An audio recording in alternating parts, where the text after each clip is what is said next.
الرحیم۔ غسل جنابت کے دو طریقے بتائے تھے۔ کتنے؟ دو طریقے۔ ایک طریقہ تھا ترتیبی جو میں نے گزارش کر دیا تھا، ٹھیک ہے۔ دوسرا طریقہ کیا ہے؟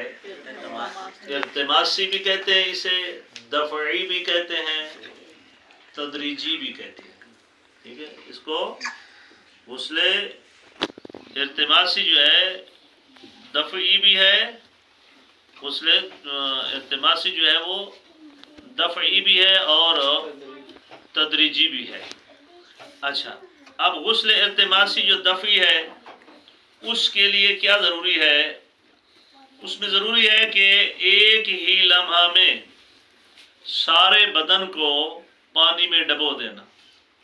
ایک ہی لمحے میں سارے بدن کو پانی میں ڈبو دینا، یعنی نیت کرنا کہ غسل کرتا ہوں جنابت کا بطریقہ التماسی، ٹھیک ہے۔ غسل کرتا ہوں جنابت کا بطریقہ التماسی قربتاً الی اللہ، نیت کر کے ایک ہی مرتبہ ایک ہی لمحے میں اپنے جسم کو پانی میں ڈبو دینا، یعنی ڈبکی لگا دینا۔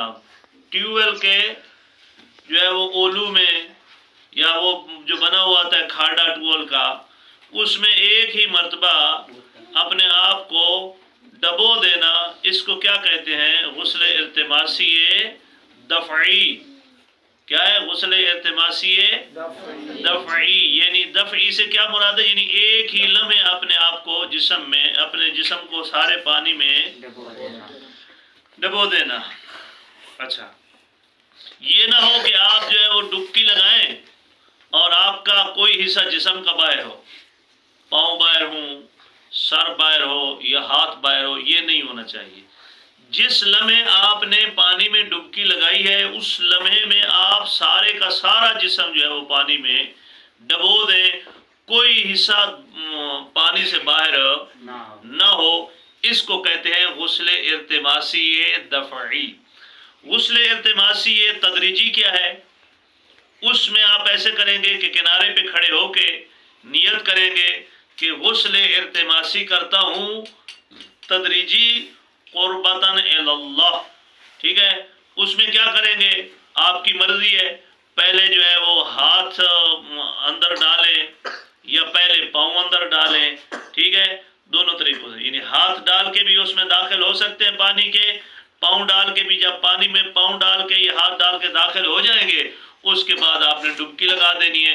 اس کو کہتے ہیں تدریجی۔ تدریج سے مراد درجہ بدرجہ۔ تدریج کا مطلب کیا ہے؟ درجہ بدرجہ، یعنی پہلے آپ نے جو ہے وہ پاؤں اس کے اندر داخل کیا، پھر دونوں پاؤں داخل کیے، پھر آپ نے پورا جسم اس میں داخل کر دیا، یہ ہے درجہ بدرجہ۔ دفعی یہ ہوتا ہے کہ اچانک آپ نے نیت کی، نیت لگا کے اس میں ڈبکی لگا دی، اس کو کہتے ہیں دفعی۔ ٹھیک ہو گیا؟ اچھا، اس کے بعد ہے کہ کسی شخص کو غسل التماسی کے بعد پتہ چلے کہ اس کا بدن جو ہے، بدن کا کچھ حصہ پانی میں نہیں داخل ہوا تھا، تو اس کا کیا حکم ہے؟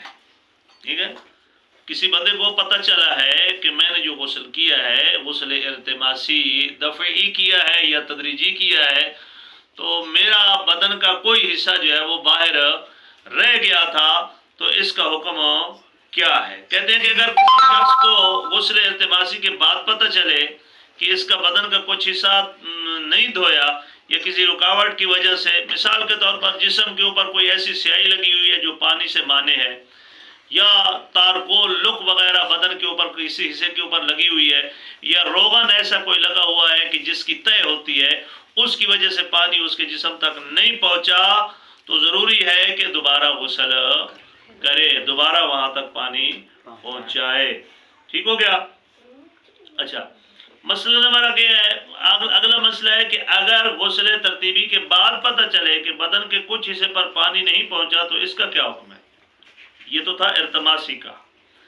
ترتیبی کا کیا ہے؟ پتہ چلے کہ کچھ حصے تک پانی نہیں پہنچا، تو اس کا کیا حکم ہے؟ کہتے ہیں کہ اگر باقی رہ جانے والا حصہ سر گردن کے علاوہ بدن کا کوئی حصہ ہو، تو سر اور گردن کے علاوہ، یعنی یہاں سے نیچے بدن کا کوئی حصہ ہو، فقط اسے حصے کو دھونا کافی ہے، اور احتیاط مستحب یہ ہے کہ اگر بدن کے دائیں طرف ہو تو اتنی مقدار بائیں طرف بھی دھوئی جائے تاکہ یقین کامل ہو جائے، اور اگر سر اور گردن کا کوئی حصہ دھلنے سے رہ گیا ہو تو احتیاط واجب کی بنا پر ضروری ہے کہ اس مقدار کو دھونے کے بعد پورے بدن کو دوبارہ دھوئے۔ صلی اللہ علیہ وسلم۔